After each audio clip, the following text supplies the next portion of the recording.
When I saw the charred corpse of my cheating wife in her luxury car, I felt no grief or loss, only bitter irony.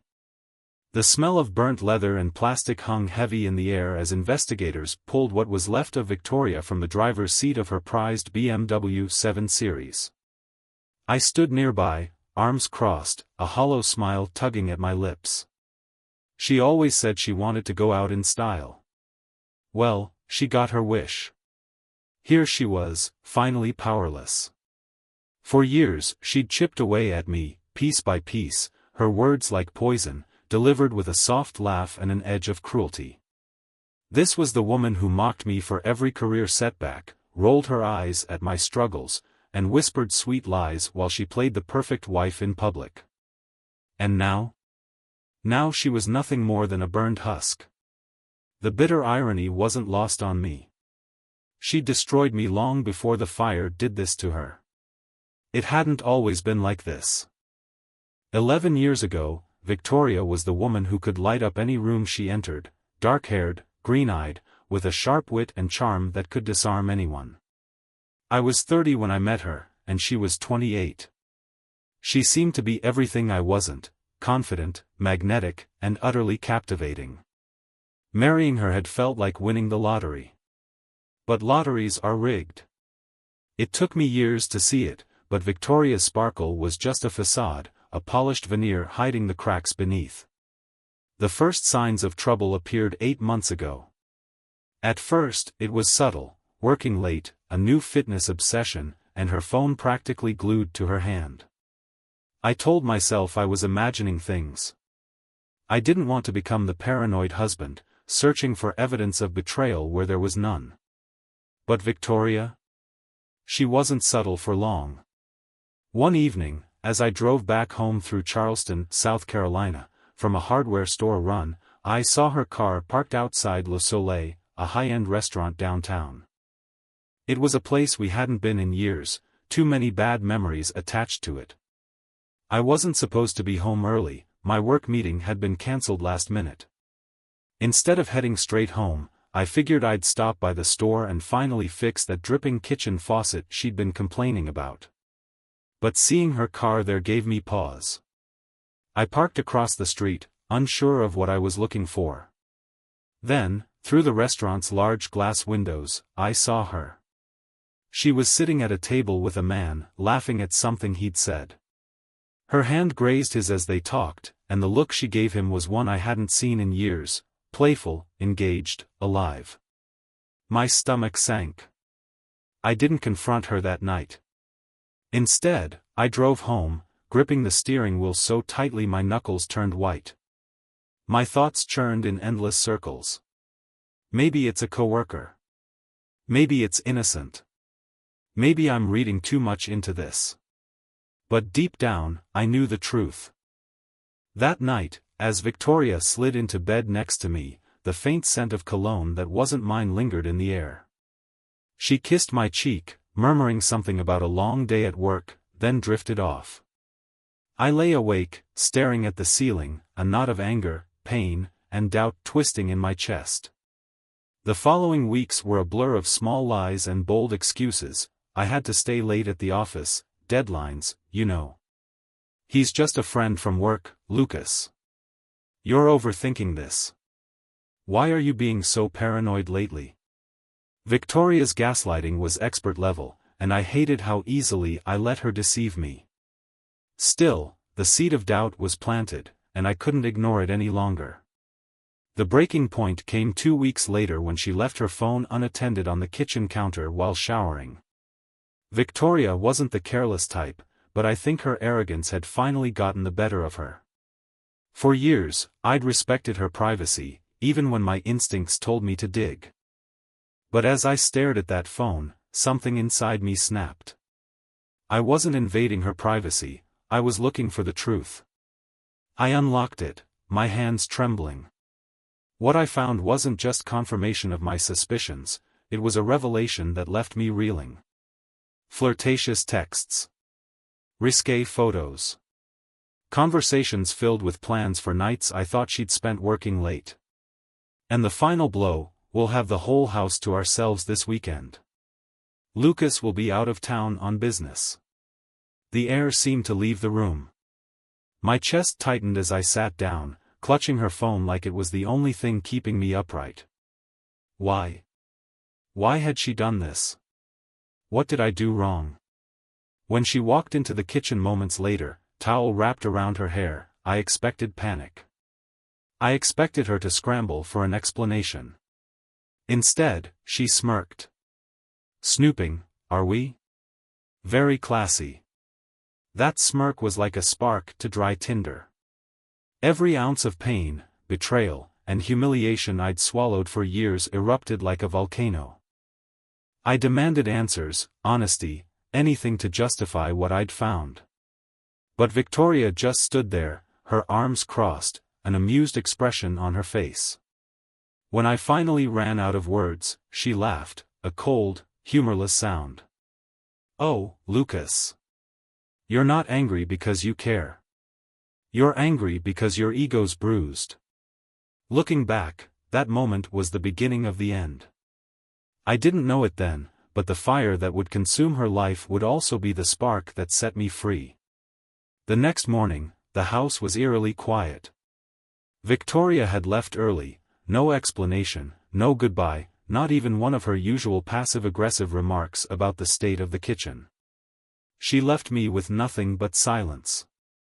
And in that silence, I began to plan. You see, I wasn't going to let her win this time. For years, Victoria had orchestrated our marriage like a puppet master. She pulled the strings, always making herself look like the long-suffering saint while I played the role of the screw-up husband. But now, I had something she didn't expect, proof. I called a lawyer that afternoon. Not to file for divorce yet, but to gather information. Claire Watson, a sharp, no-nonsense attorney with a reputation for dealing with messy breakups, was direct and to the point. Document everything, she advised. Texts, emails, financial records. Build your case quietly. Don't tip your hand until you're ready to act. Victoria was clever, I'll give her that. She had an uncanny ability to manipulate and charm her way out of any situation. But she'd underestimated me. That evening, she returned home as if nothing had happened. She even greeted me with one of those fake smiles that barely reached her eyes. How was your day? She asked, pouring herself a glass of wine. Busy, I replied, keeping my tone casual. And yours? Exhausting, she sighed. Work's been crazy. Work, I thought bitterly. Right. I nodded, pretending to believe her, while my mind raced. Earlier that day, I'd installed a tracker on her car. It wasn't my proudest moment, but I needed to know the truth about where she went when she wasn't working late. At dinner, I noticed the same little tells, her phone face down on the table, her distracted glances at the clock, the way she avoided looking me in the eye. I was thinking, I said between bites, we should plan a weekend getaway. Just the two of us. Maybe rekindle the spark. Her fork paused halfway to her mouth. For a brief moment, her mask slipped, and I saw panic flash in her eyes. But she recovered quickly, smiling that polished, insincere smile. That sounds nice. Let me check my schedule. Later that night, I tracked her car. She left the house around 9 p.m., claiming she needed to pick up a prescription from the pharmacy. I waited a few minutes before pulling up the tracking app on my phone. Her car wasn't heading to any pharmacy, it was driving across town, straight to the Ocean Crest Boutique Hotel. I sat in my car, staring at the screen, my stomach churning. I knew I should let it go, but I couldn't. I needed to see it for myself. When I arrived, I parked a block away and waited. 10 minutes later, a man emerged from the hotel lobby. He was tall, well-dressed, and carried himself with the smug confidence of someone who thought the world belonged to him. A few moments later, Victoria followed, her arm looped through his. She was laughing, her head tilted back in that carefree way she hadn't shown with me in years. I felt like I'd been punched in the gut. There it was, the confirmation I didn't want but already knew. The next morning, I took the first steps to reclaim control. While Victoria was at work, I started collecting everything I could: texts, emails, even our financial records. It didn't take long to find discrepancies. She'd been siphoning money from our joint account for months, transferring it to an account in her name. I printed every piece of evidence, even the hotel receipts I found in her email. When she came home that evening, I was waiting for her in the living room. "Lucas, what's with the serious face?" she asked, dropping her purse onto the couch. "Take a seat," I said, handing her the folder. "We need to talk." Her face paled as she flipped through the pages. For the first time in years, I saw genuine fear in her eyes. This isn't what it looks like," she stammered. "You're overreacting." "Save it," I snapped. "I'm done listening to your lies. I know everything, Victoria, the late nights, the money, the hotel meetups. You've been cheating on me for months. I want to know why." Her reaction wasn't what I expected. Instead of apologizing or trying to explain, she laughed. A cold, bitter laugh that made my skin crawl. "Why?" she repeated, tossing the folder onto the coffee table. "Because you're boring, Lucas. You're predictable, pathetic. Do you really think I wanted to spend my life married to someone like you? Someone who can't even hold my attention?" Her words hit me like bullets, but instead of breaking me, they fueled my anger. "You're right," I said, my voice calm despite the fire raging inside me. "I was pathetic, for putting up with you for this long." Her smirk faltered. She wasn't used to me standing up for myself. The next few days were a whirlwind. I froze our joint accounts, changed the locks on the house, and filed for divorce. Victoria didn't take it well. She screamed, threatened, and tried to play the victim to our friends and family. But none of it mattered. I was done. What I didn't know was how quickly everything would spiral out of control. 2 weeks later, I got the call. Victoria's car had been found at the edge of town, engulfed in flames. The police were investigating, but early reports pointed to an accident. When I arrived at the scene, I stared at the wreckage, the charred remains of the BMW still smoldering. The acrid scent of burning metal and plastic filled the air. "We'll need dental records to confirm," one of the officers said grimly. I stood motionless, numb. The person who had spent years tearing me apart was now a pile of ash and twisted steel. The lead investigator, Detective Owen Brooks, approached me cautiously. "Mr. Hayes, I'm sorry for your loss," he said, his tone measured. "Was it an accident?" I asked, my voice flat. "At this point, we have no reason to suspect foul play," he replied. "The vehicle went off the road at high speed. We'll know more once we complete the autopsy and inspect the scene further." I nodded, but something didn't sit right with me. The next 2 days passed in a blur. The shock of her death didn't bring grief, it brought unease. Victoria's demise was too convenient, too clean. And then came the knock on my door. The man standing there looked like he'd walked off the set of a crime drama, slicked back hair, a sharp suit, and a gleaming badge clipped to his belt. "Mr. Hayes," he said, his voice smooth but firm. "Michael Alden. I'm an investigator with Paramount Insurance." "Insurance?" I asked, stepping aside to let him in. He nodded, pulling out a small notebook as he entered. "Your wife had a substantial life insurance policy, $2 million, to be exact. Did you know about that?" I blinked, taken aback. "No, I didn't." Michael raised an eyebrow. "Really? She didn't mention it?" "We didn't talk much about finances," I admitted. He jotted something down in his notebook. "The policy was updated 8 months ago. She named you as the sole beneficiary. It's a sizable sum, Mr. Hayes." Are you sure you didn't know? 8 months ago. The same time she started her affair. Something wasn't adding up. Victoria wasn't the type to leave me anything out of kindness.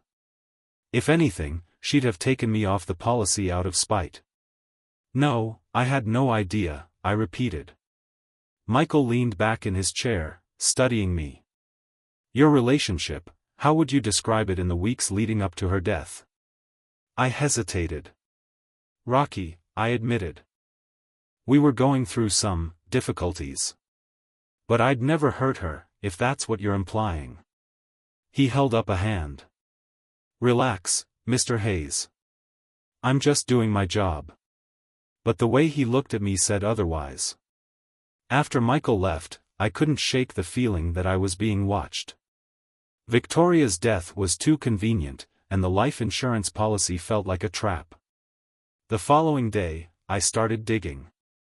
I went through her phone, which the police had returned to me after confirming it wasn't involved in the crash.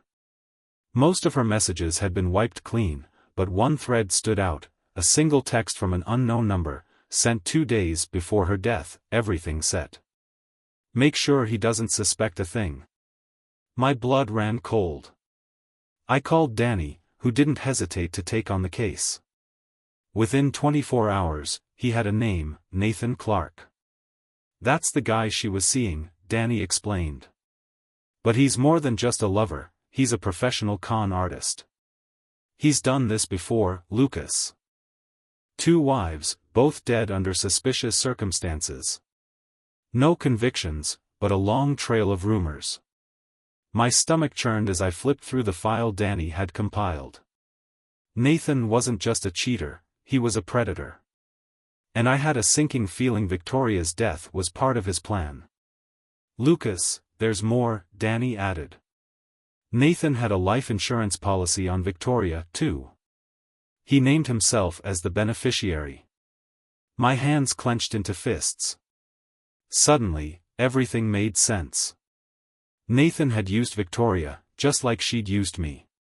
He'd fed her lies, promised her the world, and convinced her to play along with his scheme. But when she became a liability, he'd disposed of her, literally. Fueled by rage, I tracked Nathan down. Danny had found him at a high-end bar downtown, drinking and laughing with friends like he didn't have a care in the world. I approached him, my heart pounding. Nathan Clark, I said, my voice cold. He turned to face me, his smirk fading as he took in my expression. Do I know you? You knew my wife, I said, my voice trembling with barely restrained anger. Victoria Hayes. Ring a bell? Nathan's eyes flickered with recognition, but he quickly recovered, plastering on a fake look of sympathy. I'm sorry for your loss, he said smoothly. She was a wonderful woman. Cut the act, I snapped. I know what you did. The insurance, the lies, you think I'm just going to let you get away with it? Nathan leaned back in his chair, his smirk returning. You've got no proof, he said casually. And even if you did, who do you think they'll believe? The grieving widower with a motive, or me? My fists itched to knock that smug look off his face, but I kept my composure. You're right, I said, my voice low. I don't have proof. Yet. But when I do, you'll wish you never met her. I turned and walked out, my mind racing. Nathan thought he was untouchable. He didn't realize that the truth always has a way of coming out. I didn't sleep that night. Nathan's smug expression haunted me, his confidence gnawing at my sanity. He thought he'd covered his tracks. He thought Victoria's death was nothing more than a loose thread neatly tied off. But he didn't know me. The next morning, I met with Danny again. I need more, I said, slamming Nathan's file onto the table. Every detail, every connection. If he so much as jaywalked when he was 17, I want to know about it. Danny nodded, his expression serious. This guy is slick, Lucas. He's not like Victoria, he's smarter, more calculated. It's going to take time to find something solid. We don't have time, I snapped. He's going to cash in on that insurance money and disappear. I need something now. As Danny dug deeper, I focused on unraveling the mess on my own. I went through Victoria's belongings again, convinced there was something I'd missed. If Nathan had manipulated her into his schemes, maybe she'd left some kind of trail. In the back of her closet, I found it, a small leather-bound notebook. Victoria's handwriting filled the pages, messy and rushed, like she'd been writing in a state of panic. The first few entries were mundane, complaints about work, snippets about me that cut deeper than I wanted to admit. But as I flipped through the pages, the tone shifted. Nathan says he'll leave his wife soon. He wants us to start fresh together. I want to believe him, but something feels off. He's so convincing, too perfect. Like he's rehearsed every word. Further down, her doubts grew darker. Saw something on his desk today, a file with my name on it. He got angry when I asked about it, said it was just paperwork for our future. But I don't trust him. What is he hiding? The final entry stopped me cold. Nathan keeps pushing me to update my will, says it's just to protect us in case something happens. I don't feel safe anymore. If something happens to me, Lucas needs to know the truth. I stared at the last line, my blood running cold. Victoria had seen through Nathan, but too late to stop him. Armed with the notebook, I went straight to the police. Detective Owen Brooks listened as I laid everything out, the ledger, the life insurance policies, Victoria's journal. Nathan Clark has a pattern, I said, sliding the evidence across his desk. 2 wives dead under suspicious circumstances, and now Victoria. He's using women, taking their money, and killing them when they're no longer useful. Brooks flipped through the notebook, his brow furrowing. This is compelling, but it's not enough to charge him. We need something concrete, something that ties him directly to her death. I clenched my fists. What about the life insurance policies? Doesn't it seem convenient that he updated hers and took one out on her at the same time? Brooks nodded slowly. It's suspicious, but suspicion isn't enough. We'll dig into it, but it might take weeks. Months, even. Weeks? Months? By then, Nathan would be long gone. That evening, Danny called with an update. Lucas, you're not going to believe this, he said. Nathan's been meeting with a guy named Victor Ortega. Who's that? A fixer, Danny explained. If you want someone to disappear, Ortega's your guy. No paper trail, no loose ends. My heart sank. Do you think he hired Ortega to kill Victoria? It's possible, Danny said. But these guys don't leave evidence. You'd have to catch him in the act. I made a decision right then. Find Ortega. If he's still in town, I need to talk to him. 2 days later, Danny found him. Ortega was holed up in a rundown motel on the outskirts of Charleston, likely waiting for the heat to die down. When I arrived, my stomach churned. The place was as grimy as I'd expected, flickering neon signs, peeling paint, and a parking lot littered with trash. Room 15. I knocked, my heart pounding. After a moment, the door creaked open and a man peered out. He was shorter than I expected, with dark eyes that seemed to pierce right through me. Who the hell are you? He asked, his voice low and gravelly. Lucas Hayes, I said. We need to talk. Ortega narrowed his eyes but stepped back, motioning for me to enter. The room was sparse, just a bed, a chair, and a table littered with fast food wrappers. Ortega sat down, his gaze never leaving me. What do you want? He asked. I want the truth about Victoria Hayes, I said. Nathan hired you, didn't he? Ortega smirked. You've got a lot of nerve coming here with accusations like that. It's not an accusation, I shot back. It's a fact. I've got evidence linking you to him. If you think I'm bluffing, try me. Ortega leaned back, studying me. Then he laughed, a low, bitter chuckle. You've got guts, I'll give you that. But you don't know the whole story. Then tell me, I demanded. Ortega sighed, rubbing his temples. Nathan's a snake, no doubt about it. But Victoria wasn't as innocent as you think. My blood ran cold. What are you talking about? She came to me first, Ortega said, his tone calm. Months ago. She wanted me to take care of Nathan. I staggered back, my mind spinning. You're lying, I said. Believe what you want, Ortega replied. She said he was going to ruin her life. She wanted him gone before he could. Why didn't you do it?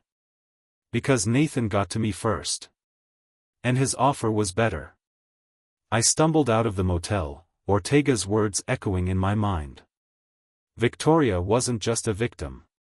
She'd been a player in Nathan's game. The truth wasn't just twisted, it was horrifying. The cold wind whipped against my face as I left the motel, Ortega's revelations replaying in my mind like a broken record. My thoughts spiraled as I tried to reconcile the image of Victoria I once loved with the one Ortega had painted. She wasn't just a victim. She'd tried to turn the tables on Nathan, but she'd failed. And now, they were both gone. My phone buzzed as I reached my car.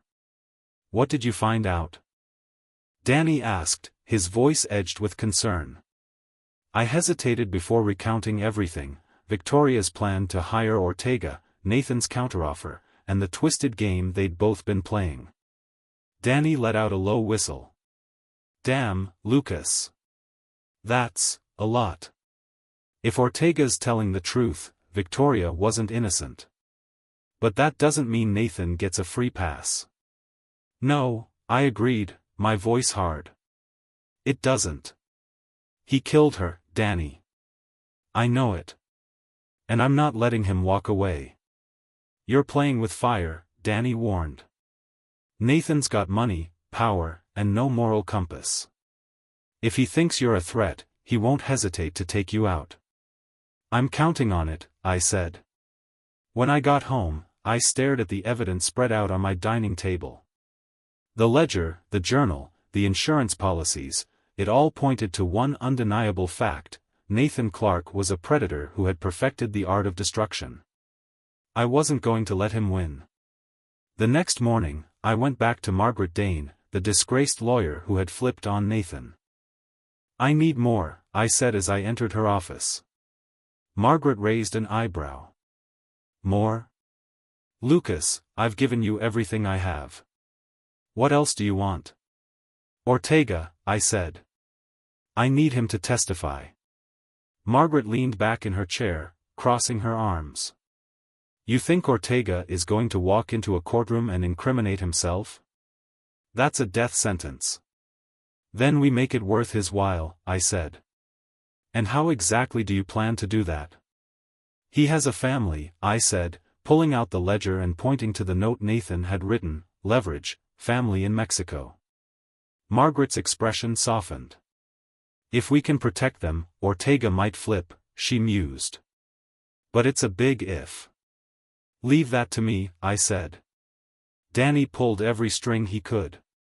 His cousin, an immigration officer with a knack for bending the rules, agreed to help smuggle Ortega's family across the border. It wasn't easy, and it wasn't cheap, but by dawn, they were safe. When Ortega got the call confirming his family's safety, something in him shifted. The icy, calculating exterior melted away, replaced by a flicker of gratitude. Thank you, he said, his voice barely above a whisper. For what it's worth, I never wanted to kill Victoria. Nathan didn't leave me much of a choice. Then help me stop him, I said. Ortega nodded, his jaw tightening. I'll testify. But if Nathan finds out, it won't just be me on the line. He'll come after you too. Let him, I said. The trial was chaos from the start. Nathan's legal team threw everything they had at us, painting me as a bitter, vengeful widower and Ortega as an unreliable criminal. They accused the police of fabricating evidence and even suggested that I had orchestrated Victoria's death to frame Nathan. But the ledger was undeniable. And when Ortega took the stand, the courtroom fell silent. He recounted everything in painstaking detail: how Nathan had hired him to kill Victoria, how he'd used threats against Ortega's family to ensure his silence, and how he'd orchestrated a pattern of manipulation, fraud, and murder. It was a damning testimony. For the first time, Nathan's confident facade cracked. The jury deliberated for less than 2 hours. When they returned, the verdict was unanimous: guilty on all counts. Nathan Clark was sentenced to life in prison without the possibility of parole. As the judge read the sentence, I looked over at Nathan. Our eyes met, and for the first time, I saw something in his expression that shook me. Fear. After the trial, Ortega disappeared. He didn't say goodbye, and I didn't expect him to. He'd done what he needed to do, and now he had a chance to start over. Danny and I celebrated quietly at a small bar downtown. He raised his glass, grinning. To Lucas Hayes, the guy who took down Nathan Clark. You might just be the craziest bastard I've ever met. I laughed, a real, unburdened laugh. Here's to never having to do anything like that again, I said. In the weeks that followed, I tried to rebuild my life. The house was quieter without Victoria, but the weight of her betrayal no longer suffocated me. She wasn't perfect, far from it. But she didn't deserve what Nathan did to her. As I stood in my living room, looking at the life I'd almost lost, I realized something: I was free. Free from the lies. Free from the manipulation. Free to start over. The truth always comes out, no matter how deeply it's buried.